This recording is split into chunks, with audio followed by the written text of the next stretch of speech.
मूल कर्तव्य संविधान का एक बहुत ही महत्वपूर्ण टॉपिक, जिससे प्रतियोगी परीक्षा में बहुत सारे सवाल जो है वो बनते हैं।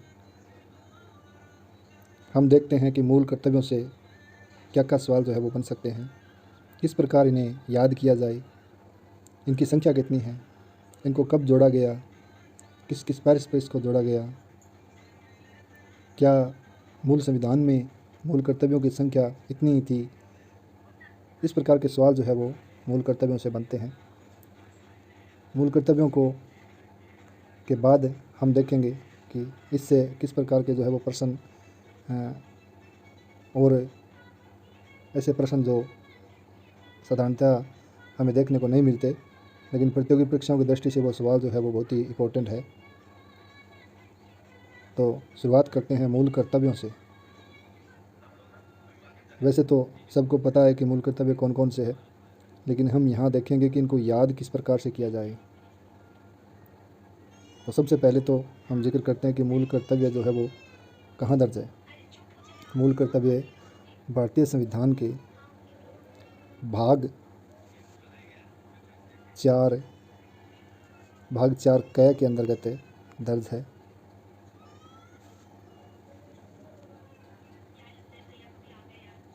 और अनुच्छेद 51 क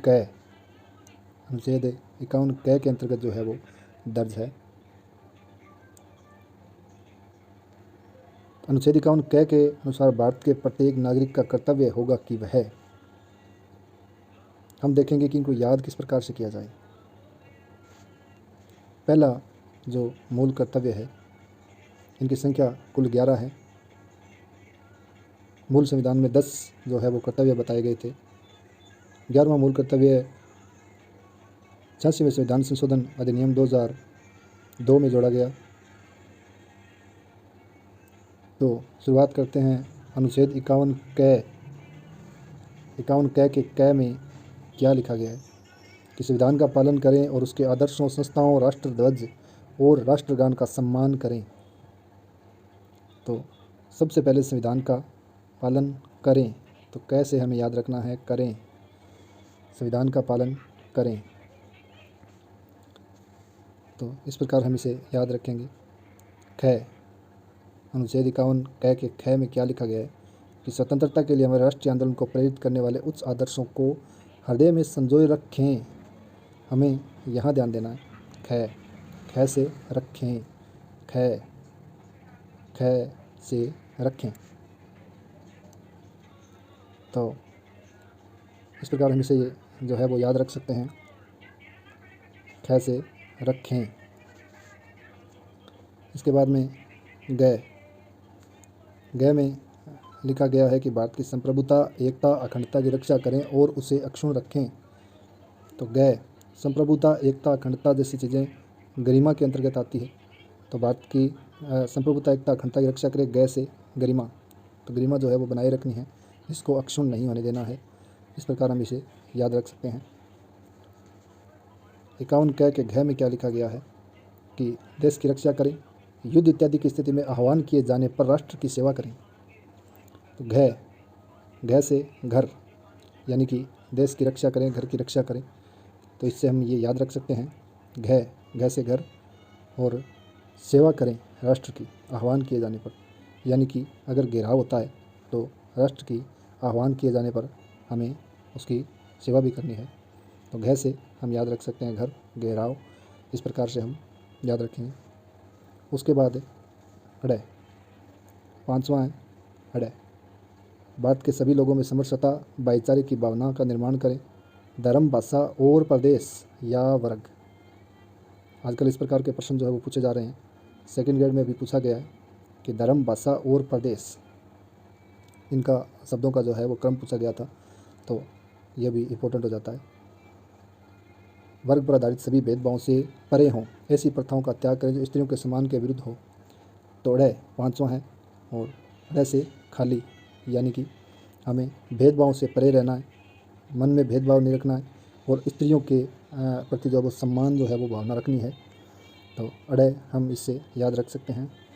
उसके बाद च में लिखा गया है कि हमारी संस्कृति सामाजिक संस्कृति की गौरवशाली परंपरा का महत्व समझें और उसका परिरक्षण करें।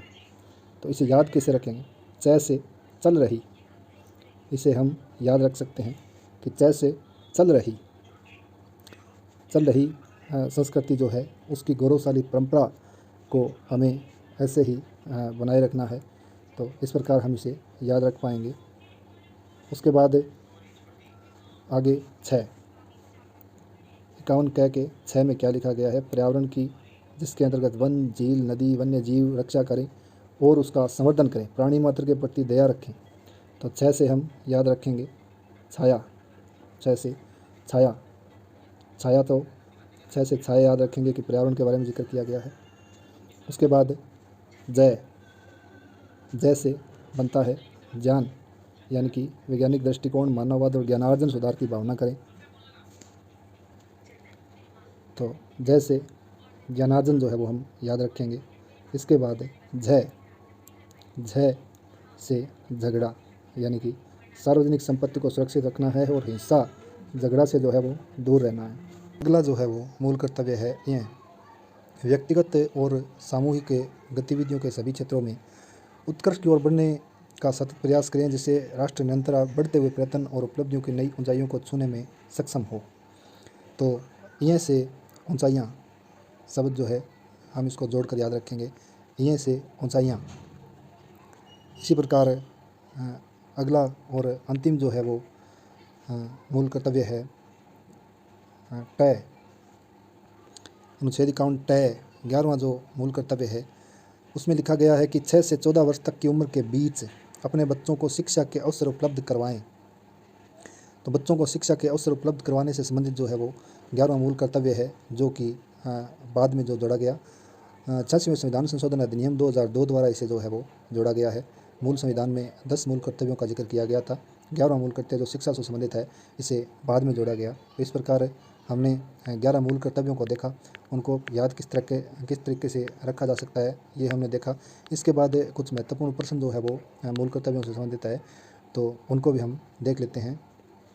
तो इसमें सबसे पहले जो है वो सरदार स्वर्ण सिंह समिति, जो कि मूल अधिकारों से संबंधित है।